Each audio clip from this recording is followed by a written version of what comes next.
በራችን ላይ አብይ አህመድ ዋህብያ ነው። በቁርአን የማለ ያው ሙስሊም ስለሆነ ነው። እኔ ብዙ ጊዜ ስናገር እናንተ ስለማትሰሙኝ ነው እንጂ አብይ አህመድ ደንበኛ ሙስሊም ነው። ጠቅላይ ሚኒስትር አብይ አህመድ እስላምስ ቢሆን የሀገሪቱ ጠቅላይ ሚኒስትር መሆኑ ወንጀል ነበር? አሰላሙ አለይኩም ወራህመቱላሂ ወበረካቱ ቻናላችን ቤተሰቦች እንዴት ናችሁልን? ዛሬ በአዲስ ቪዲዮ መጥቻለሁ። ለዛሬ ይዤላችሁ የመጣሁት ቪዲዮ ጠቅላይ ሚኒስትር ዶክተር አብይ አህመድ በተለያዩ ሰዎች እንግዲህ ሙስሊም ናቸው እየተባለ ሲነገር እንሰማለን። ታዲያ ኡስታዝ አቡበከር አህመድ እውነቱን ተናግሯል ሙስሊም ናቸው ወይ የሚለውን እስከ መጨረሻው ድረስ የምትከታተሉ ከሆነ ከኡስታዝ አቡበከር አህመድ አንደበት የምንሰማ ነው የሚሆነው። ሌሎች ምርጥና አስተማሪ ቪዲዮዎች አሉ። ታዲያ ቪዲዮ እንደተለመደው ሁላችሁም ላይክ በማድረግ እንድጀምሩ ጋብዛለሁ። ይህ ቪዲዮ እንዲዳረስ ደግሞ ሼር አድርጉ። ለዚህ ቻናል አዲስ ከሆናችሁ ሰብስክራይብ ማድረግ አይረሳ፣ የደወል ምልክቷን ይጫኑ። በቀጥታ ወደ ቪዲዮ። ዝም ብለው እንደ ቀልድ የሚያወሩት አለ። ልክ መለኩል መውት ቤታቸው መጥቶ ሩሁን ሊወስደው ሲል በጣም ደነገጠና ኧረ ተው እባክህ ነው መጀመሪያ ሌላ ቦታ ሄድ እኔ ትንሽ ልኑርበት ምናምን ሲለው በፍጹም አለው። እሺ እንደዛ ከሆነ ግብዣ ላድርግልህ፣ ቢያንስ እንኳን የቤቴን የእንግዳ መስተንግዶ ተቀበልና ሩሄን ትወስዳለህ አለው። ይሄ ያው መቼም ለህፃናትም የማይነገር ተረት ነው፣ ግን እንደ ቀልድ ነው ሰዎች የሚያወሩት። ከዛ የሆነ መጠጥ ወተት አመጣለትና ነገር ግን ራስን የሚያፈዝ ወይም ደግሞ የሚያዞር የሆነ ነገር ውስጥ ጨምሮ ሰጠው አሉ መለኩል መውት። ከዛ ለመለኩል መውት ሲሰጠውና ሲጠጣው ራሱን ሳተ ይላል። ወዲያው መዝገቡን ተቀበለውና የሱ ተራ ደርሷል ነበር፣ ሰረዘውና የሱን ስም መጨረሻ ላይ ያደረገው ከአላህ ኸልቆች ኋላ እንዲወሰድ። መለኩል መውት የነቃ ጊዜ ከዛ ምን አለ? ላደረክልኝ መስተንግዶ በጣም አመሰግናለሁ። ለዚህ ትህትና ስል ብቻ ከአንድ ሰው አንተን ለማስቀደም ስል ከኋላ ከመጨረሻ ጀምራለሁ አለ። መጨረሻ ላይ የማን ነበር የተጻፈው? የራሱ። ያው ይሄ ተረትና ቀልድ ነው፣ ግን ዋና ሐሳቡ ምንድነው? ከጌታ አላህ ውሳኔ የትም ልናመልጥ አንችልም ነው ሞት።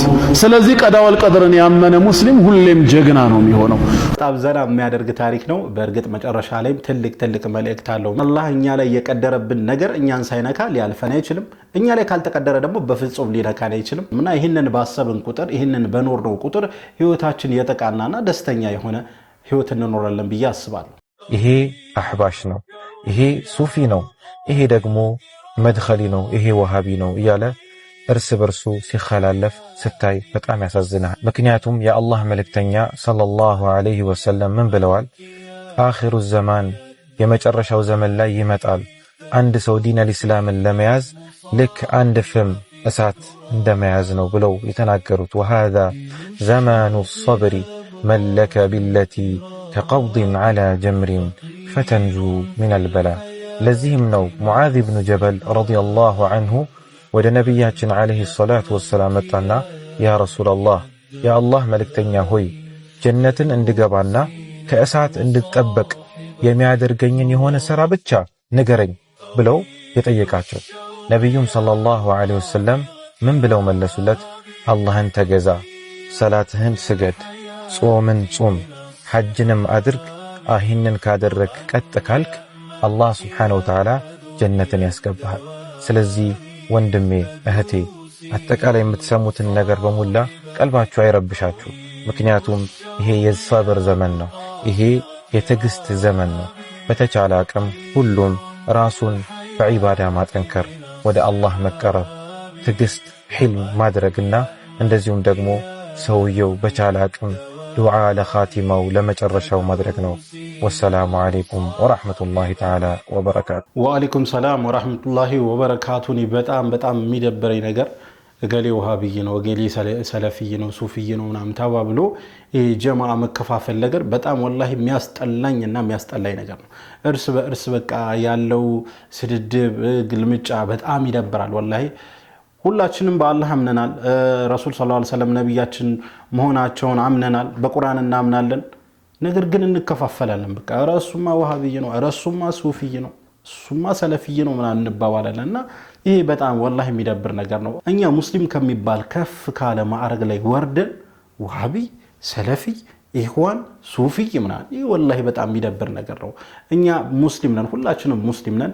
እርስ በእርስ እንዋደድ። በአላህና በረሱል እስካመነ ድረስ እንውደደው። ወንድማችን ነው፣ እንውደዳት፣ እህታችን ነች። እኛ ካልተዋደደን ማን ሊዋደድ ነው?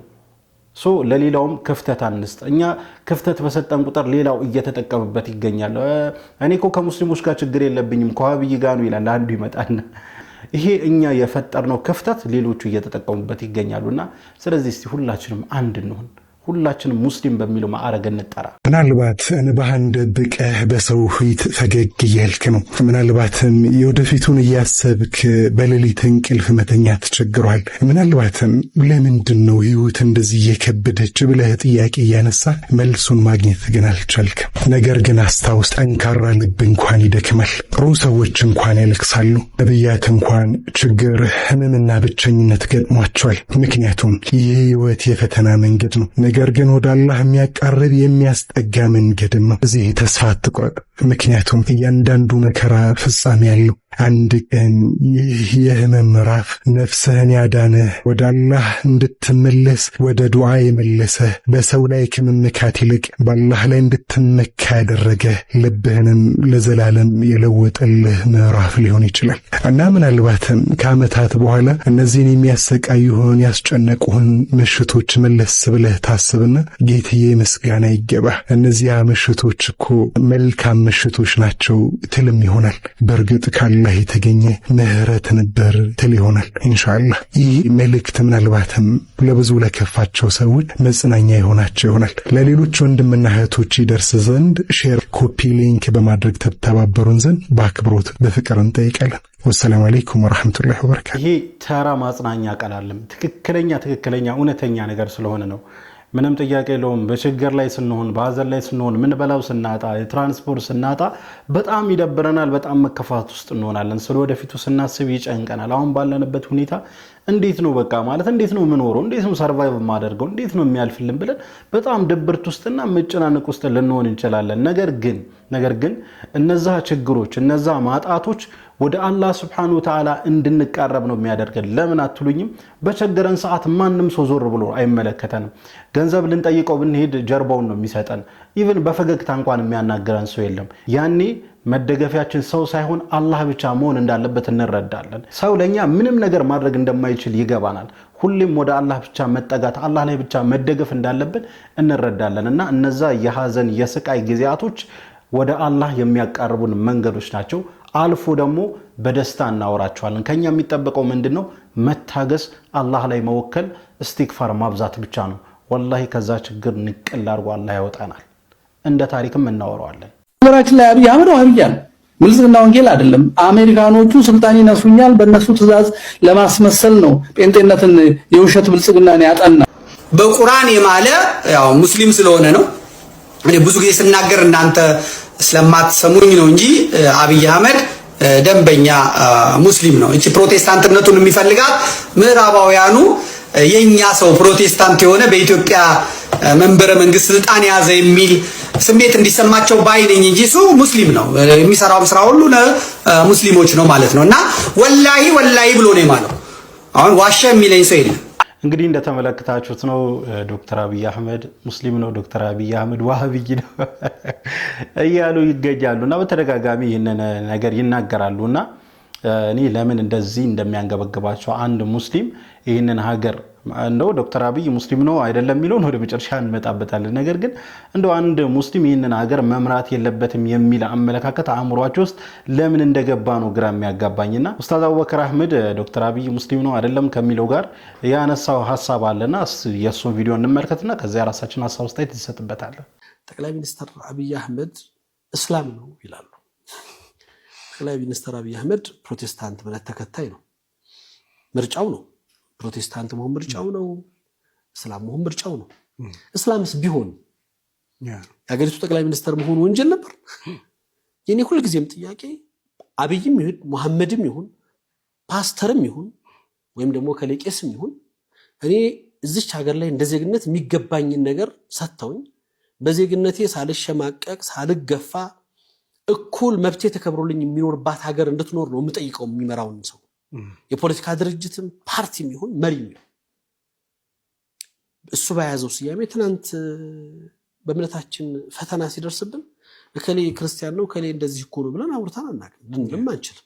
የምንጠይቀውና የምናነሳው የፍትህ መጓደል፣ የዜጎች መብት መገፋት፣ አግባብ ስላልሆነ በዜጎች በሀገራቸው ላይ ስለማይገባቸው ያ ክብር እንዲመለስ መስራት ነው። ያን ስንሰራም ደግሞ አሁን ሁልጊዜም ብለው ነገር አለ። እኔ ዛሬ የምታገለው ስለ ሙስሊሙ መብት እንደ አማኝ እንደ አንድ የእምነቱ መምህርና እንደሚመለከተው ሰው ሙስሊሙ ላይ የሚደርሱት በደሎች እንዲነሱ ስጠይቅ የሙስሊሙ ብቻ በደል አይደለም። አክሱም ላይ የተገፋው ዜጋ በአክሱም ላይ በሀገሩ በቀየው እንዳይሰግድ ሲከለከል እዚህ አፋር ወይም ደግሞ እዛ ሶማሌ ወይም እዛ ሐረር ወይም ደግሞ እዛ ሙስሊም አለበት የሚባል ቦታ ላይ ክርስቲያኑ እንዲበደል ወይም ኦሮሚያ ላይ እንዲበደል በፍጹም ያን በደል የመቃወም ቀድሞ የመቆም ኃላፊነት የኔ ያለብኝ ብዬ አምናለሁ። በደል ነው፣ ሌላ ስያሜ የለውም። ሁሉም ቦታ ላይ ሲፈጸም ሁሉም አካል ጋር ሲደረግ በእምነት ተለይቶ አንተ ላይ ሲተገበር ሌላው ላይ ደግሞ አላግባብ የሆነ ነገር ሲሰጠው ስታይ መቃወም የእምነት መገለጫው። እስልምና ይሄ ነው፣ ፍትህና ፍትሃዊነትን ከራስ ነው እንድትጀምር ቢያስ በትክክል ኡስታዝና ብዙ ጊዜ ዶክተር አብይ ሙስሊም ነው ሃይማኖቱን ደብቆ ነው እንጂ ሙስሊም ነው ምናምን እያሉ ይናገራሉና ይህንን ሀገር ሙስሊም መምራት የለበትም አይነት የሚል ሐሳብ ያለው ማለት ነውና አንድ ሙስሊም ይህንን ሀገር ቢመራ ምንድነው ችግሩ? በእርግጥ ዶክተር አብይ አህመድ ሙስሊም አይደለም፣ የፕሮቴስታንት እምነት ተከታይ ነው። ለምን ሙስሊም ነው እያሉ አሰኔ እንደሚናገረው አላውቅም። ግን ሙስሊም ሆኖ ሀገር ቢመራ ምንድነው ችግሩ ነው?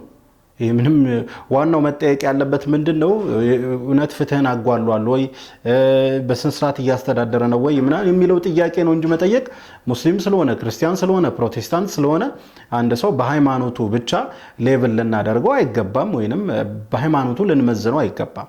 ሙስሊምም ክርስቲያኑም ጴንጤውም የሁሉም ሀገር ነች ኢትዮጵያ። ሁሉም ለዛ ቦታ የሚመጥን ከሆነ ሙስሊሙም ክርስቲያኑም ፕሮቴስታንቱም ዋይናት ለምን አይመራም? ለምን መሪ አይሆንም? ለምን ጠቅላይ ሚኒስትር አይሆንም? ምን ችግር አለ? ነገር ግን አንዳንድ ፖለቲከኞች በጣም በሚያሳፍር ሁኔታ እሱ አብይ ነው፣ እሱ ሙስሊም ነው፣ ሃይማኖቱን ደብቆ ነው ምናምን እንጂ እያሉ ሌላ ነገር ያወራሉና ይሄ ትክክለኛ አስተሳሰብ አይደለም። ኡስታዝ አቡበከር አህመድ እንደተናገረው አንድ ሰው በሃይማኖቱ ሳይሆን በሚሰጠው ፍትሃዊነት ነው ሊለካ የሚገባው፣ ሊጠየቅ የሚገባው ስለ ፍትህ ጉዳይ ስለ አስተዳደር ጉዳይ ነው እንጂ ሃይማኖቱን ጀርባውን ማንጥራት ምናምን ነገር ያን ያህል ተገቢ ነው ብዬ አላስብም። ለማንኛውም ለዛሬ ይዤላችሁ የመጣው ቪዲዮ ይሄን ይመስል ነበር። ቪዲዮን ከወዳችሁ እንደተለመደው ሁላችሁም ላይክ አድርጉ። ይህ ቪዲዮ እንዲዳረስ ደግሞ ሼር አድርጉ። ለዚህ ቻናል አዲስ ሆናችሁ ሰብስክራይብ ማድረግ አይረሳ። የደወል ምልክቱን ይጫኑ። ኢንሻአላህ በቀጣይ ባሪስ በቆንጆ ቪዲዮ እስከምንገናኝ ሰላም አለይኩም ወራህመቱላሂ ወበረካቱ።